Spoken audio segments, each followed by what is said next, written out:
In the heart of southern Africa, where the modern nation of Zimbabwe now stands, lies a testament to a rich and powerful history. This is Great Zimbabwe, a complex of stone ruins that echoes the glory of an ancient kingdom. Built and inhabited by the Shona people, Great Zimbabwe was once the capital of a prosperous empire. Join us as we explore the history and significance of these remarkable ruins and the kingdom that created them. Long before Great Zimbabwe rose to prominence, the Shona people established themselves in the region around the 4th century CE. Skilled in agriculture, they cultivated crops and raised livestock, laying the foundations for their society. The Shona were also adept craftsmen, creating intricate pottery, tools, and ornaments from local resources. Their early settlements were modest, but these would eventually evolve into something far grander. By the 11th century, the Shona began constructing what would become the Great Zimbabwe complex. Using granite stones without mortar, they built impressive walls and enclosures. The precision and craftsmanship displayed in the stonework are a marvel, even by today's standards.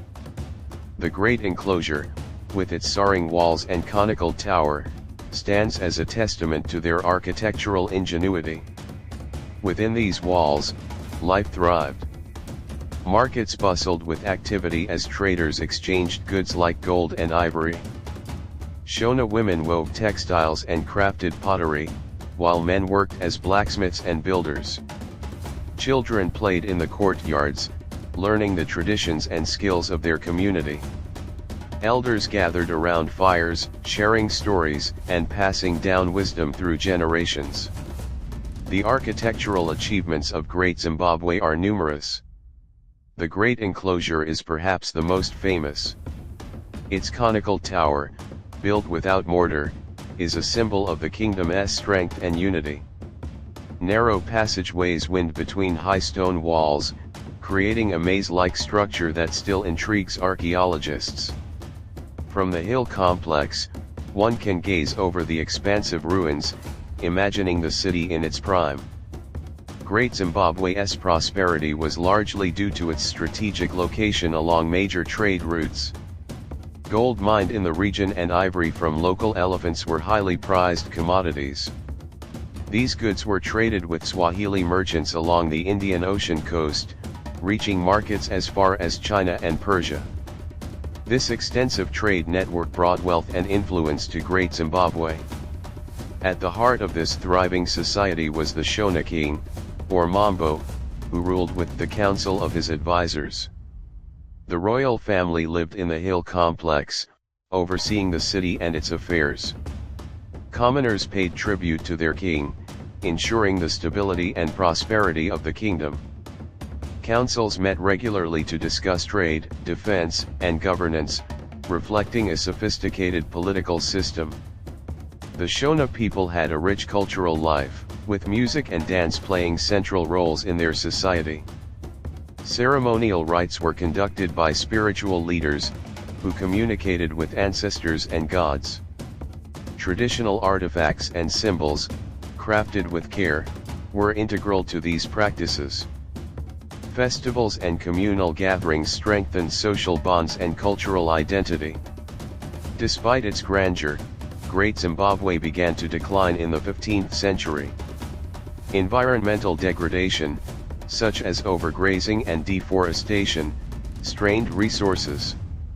Trade routes shifted, reducing the flow of wealth into the city and leading to economic downturn. Social unrest and external pressures eventually led to the abandonment of Great Zimbabwe. Centuries later, European explorers stumbled upon the ruins, captivated by their mystery. Archaeologists have since worked to uncover the secrets of Great Zimbabwe, piece by piece. Artifacts are carefully excavated, cleaned, and preserved, revealing insights into the ancient Shona civilization. Through these efforts, a clearer picture of Great Zimbabwe's history and significance has emerged. Today, the ruins of Great Zimbabwe are a source of pride and identity for the people of Zimbabwe.